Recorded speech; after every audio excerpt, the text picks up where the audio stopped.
ඉගෙන ගන්න බැරි විභාගේ ෆේල් වෙන ළමයි ඉන්න දෙමාපියන්ට සහ මොලයක් නෑ කියලා හිතන් ඉන්න අයට මෙන්න මේ වීඩියෝ එක හරිම වැදගත් වෙයි.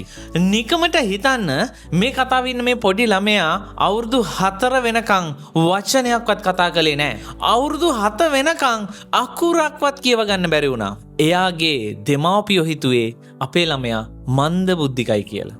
එයා ආබාධිතයි කියලා. එයා ඉස්කෝලේ ගියාම එයාගේ විදුහල්පතිවරයා එයාගේ අම්මට එයාගේ තාත්තට කතා කරලා කිව්වා මේ ළමයාට උගන්නලා වැඩක් නැහැ. මු කවදා හරි ලොකු වුණාම මොන රස්සාවක් කළත් කිසිම දවසක සාර්ථක වෙන්නේ නැහැ කියලා. ඔව් විදුහල්පතිවරයා එහෙම කිව්වා. He will never make a successful of anything. එතනින් ඉවරුනේ නැහැ. එයා ලොකු වෙලා කැම්පස් යන්න හිතාගෙන විශ්වවිද්‍යාල ප්‍රවේශ විභාගය ලියනවා. ප්‍රතිඵලය මොකක්ද? එයා ඒ විභාගෙත් ෆේල් වෙනවා. එයාට කැම්පස් යන්න බැරි වුණා. එයාට රස්සාවක් හොයාගන්න බැරි වුණා. අන්තිමට එයා රස්සාවක් විදියට කළේ කාර්යාලයක ෆයිල් ලස් කරන ලිපිකරුවෙක් විදියට වැඩ කරන එක.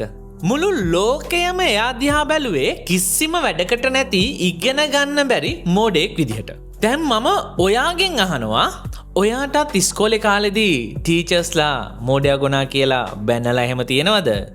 විභාගයක් ෆේල් වුණ පළියට සමාජය ඔයාව කොන් කරලා තියෙනවද? මට මේ දේවල් වෙලා තියෙනවා. මං හිතන්නේ ඔයාටත් එහෙම සමහර විට වෙලා ඇති.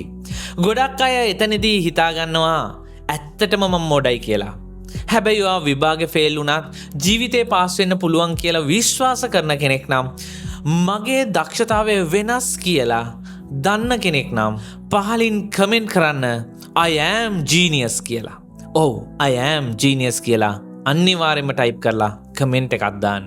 හරි අපි බලමු ඒ මෝඩයට මොකද උනේ කියලා. අර පොඩි ඔෆිස් කාමරය ඇතුලේ වැඩ කරන ගමන් එයා කාටත් හොරෙන් පොත් ලිව්වා. එයා ලෝකය දිහා අමුතු විදිහට බලන්න පටන් ගත්තා. එදා කැම්පස් එකෙන් එළවපු වයස අවුරුදු 4 වෙනකන් කතා කරගන්න බැරි වුණේ මිනිස්සයා වර්ෂ 1921 දී භෞතික විද්‍යාව සඳහා නොබෙල් ත්‍යාගය දිනා ගන්නවා. අදටත් ලෝකයේ බිහිවුණු බුද්ධිමත්ම විනිසා විදියට සලකන්නේ ආව විද්‍යාව ගැන කතා කරන ඕනම වෙලාවක මුලින්ම මතක් වෙන්නේ අන්න එයාගේ නම. ඒ තමයි ඇල්බර්ට් අයින්ස්ටයින්. එයා දවසක් මාර කතාවක් කිව්වා. මාළුවෙක්ට ගහකට නගින්න තියෙන හැකියාවෙන් ඌව මනින්න ගියොත් ඌ ජීවිත කාලෙම හිතාගෙන ඉඳීවි ඌ මෝඩෙක් කියලා. ඒ කියන්නේ යාළුවා ඔයාට ගණන් බැරි වෙන්න පුළුවන්. හැබැයි ඔයාට සින්දු කියන්න පුළුවන් නැති. ඔයාට පාඩම් කරන්න බැරි වෙන්න පුළුවන්. හැබැයි ඔයාට බිස්නස් කරන්න පුළුවන් නැති.